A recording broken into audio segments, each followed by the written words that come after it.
Guys, day to day conversation करते time हम लोग इस तरह के वर्ड्स अक्सर बोलते हैं, जैसे यहाँ वहाँ आस पास, देखते ही देखते, सोच समझकर, चुटकियों में, रोजी रोटी रहन सहन, तरह तरह के, गर्मा गर्म, टेढ़ा मेढ़ा।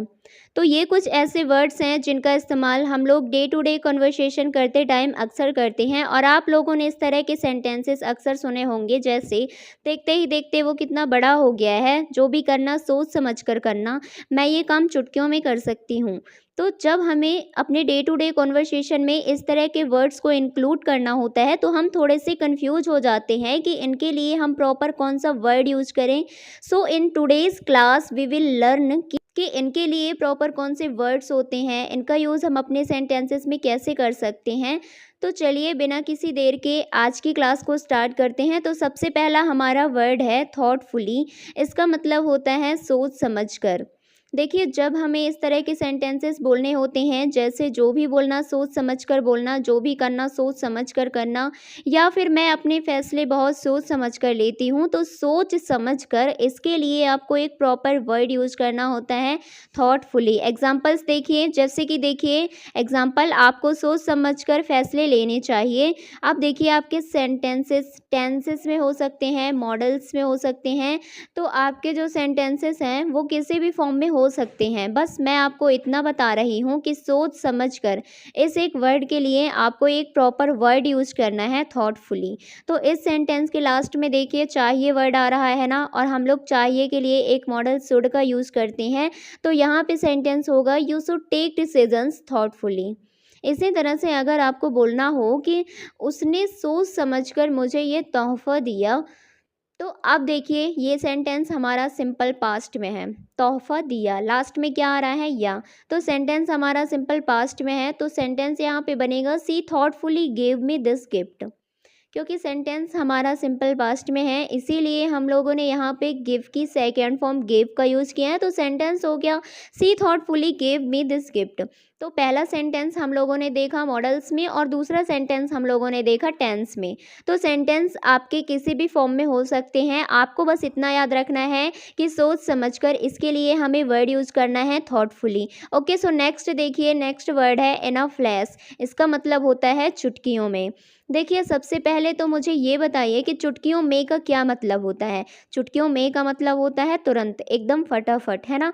तो इसके लिए आपको एक वर्ड यूज़ करना है इन अ फ्लैश, या फिर एक और स्ट्रक्चर है जो आप लोग यूज़ कर सकते हैं, इन नो टाइम।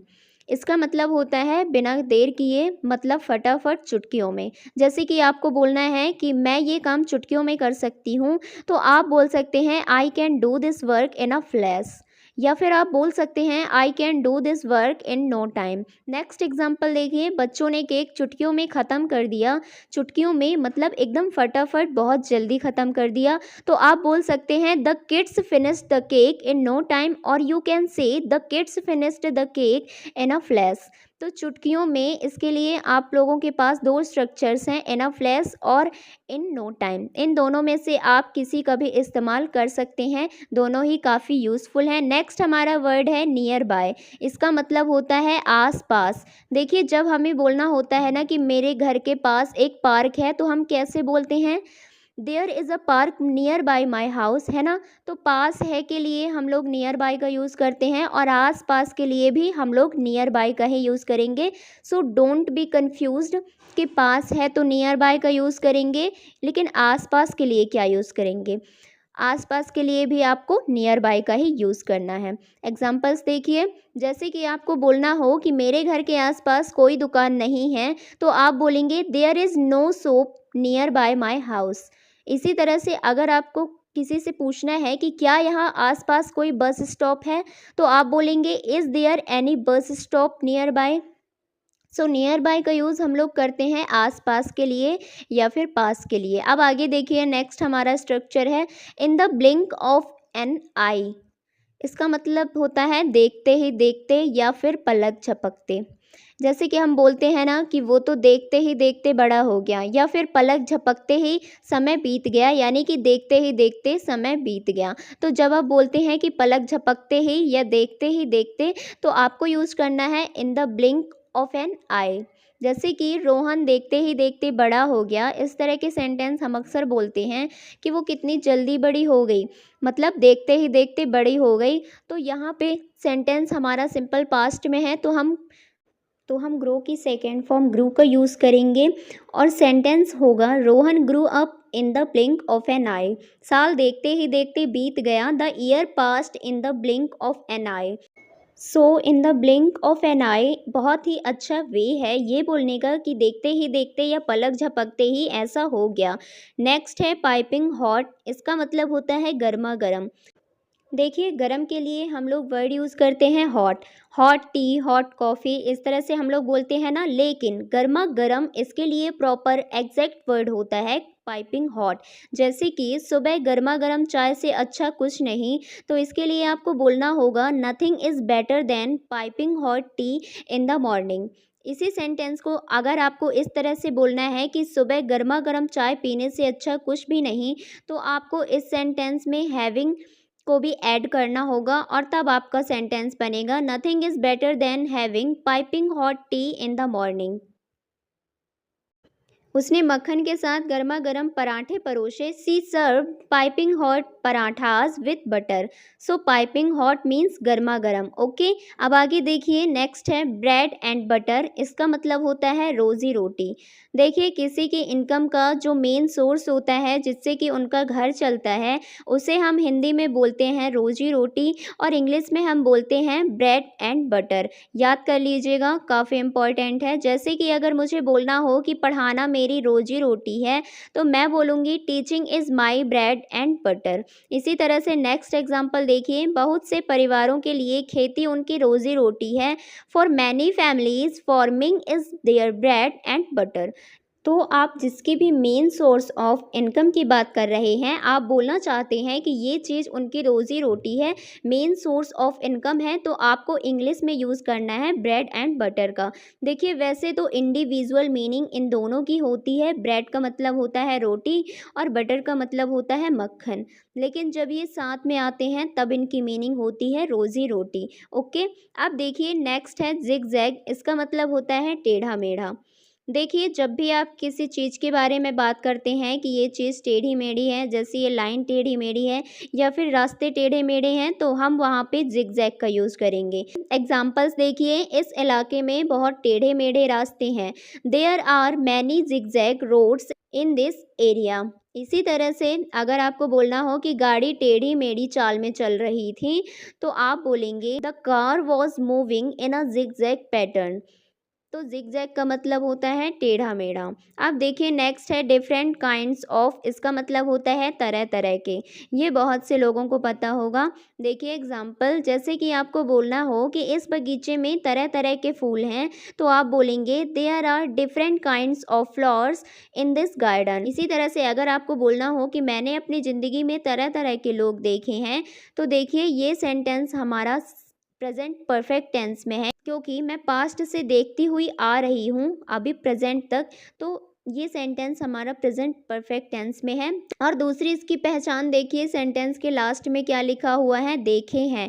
तो जब भी आपको सेंटेंस के लास्ट में इस तरह के परफेक्ट कंप्लीट वर्ड्स दिखें, जैसे देखे हैं, लिया है, दिया है, चुका है, गया है, तो वो सेंटेंसेस प्रेजेंट परफेक्ट टेंस के होते हैं। जैसे कि यहाँ पे लिखा हुआ है ये सेंटेंस प्रेजेंट परफेक्ट टेंस का है, तो इसमें हम हैज़ या हैव के साथ में वर्ब की थर्ड फॉर्म लगाएंगे। अब क्योंकि सब्जेक्ट हमारा आई है, तो हम आई के साथ यूज करते हैं हैव का, तो यहाँ पे सेंटेंस होगा I have seen different kinds of people in my life. इसी तरह से अगर आपको बोलना हो कि मेरे पास तरह तरह के जूते हैं, तो आप बोलेंगे I have different kinds of shoes. या फिर आपको बोलना हो कि उसके पास तरह तरह की किताबें हैं, तो आप बोलेंगे he has different kinds of books. तो तरह तरह के इसके लिए आपको यूज़ कर लेना है डिफरेंट काइंड्स ऑफ का। ये नेक्स्ट है वे ऑफ लिविंग, इसका मतलब होता है रहन सहन। जैसे कि आपको बोलना हो कि गांव का रहन सहन शहरों से अलग है, तो आपको बोलना होगा the way of living in village is different from cities. या फिर आपको बोलना हो कि उसका रहन सहन बहुत साधारण है, तो आपको बोलना होगा his way of living is very simple. His way of living is very simple, उसका रहन सहन बहुत साधारण है। नेक्स्ट है हेयर एंड देयर, इसका मतलब होता है यहाँ वहाँ। ये बहुत सिंपल है, इसे याद आप रख सकते हैं ऐसे कि हेयर का मतलब होता है यहाँ और देयर का मतलब होता है वहाँ। तो जब हेयर एंड देयर साथ में आएंगे तो इनकी मीनिंग होगी यहाँ वहाँ। एग्जाम्पल्स देखिए, वह अपने जूते घर में यहाँ वहाँ छोड़ देता है, तो इसके लिए आपको बोलना होगा he leaves his shoes here and there in the house. He leaves his shoes, वो अपने जूते छोड़ देता है कहाँ, here and there in the house, घर में यहाँ वहाँ। ओके, इसी तरह से अगर आपको बोलना हो कि पार्क में बच्चे यहाँ वहाँ दौड़ रहे थे, तो आप बोलेंगे children were running here and there in the park. Children were running here and there in the park. तो आज की क्लास में हम लोगों ने काफ़ी इम्पॉर्टेंट और यूज़फुल स्ट्रक्चर सीखे हैं। एक बार फिर से रिकैप कर लेते हैं। देखिए, थॉटफुली का मतलब होता है सोच समझकर। इन अ फ्लैश और इन नो टाइम का मतलब होता है चुटकियों में। नियर बाई मतलब आस पास। In the blink of an eye, इसका मतलब होता है देखते ही देखते, या फिर आप कह सकते हैं पलक झपकते ही। पाइपिंग हॉट का मतलब होता है गर्मा गर्म। ब्रेड एंड बटर का मतलब होता है रोजी रोटी। जिगजैग का मतलब होता है टेढ़ा मेढ़ा। डिफरेंट काइंड्स ऑफ का मतलब होता है तरह तरह के। वे ऑफ लिविंग का मतलब होता है रहन सहन। और हेयर एंड देयर का मतलब होता है यहाँ वहाँ। तो इन वर्ड्स को आप लोग याद कर लीजिएगा। अगर आप लोग 1 से 2 बार बोलेंगे तो आपको वैसे भी याद हो जाएगा, बस थोड़ी सी प्रैक्टिस कर लीजिएगा ताकि आप इन वर्ड्स को अपने डे टू डे कॉन्वर्सेशन में इंक्लूड कर पाएँ। वीडियो पसंद आई हो तो लाइक कर दीजिएगा। Thanks for watching.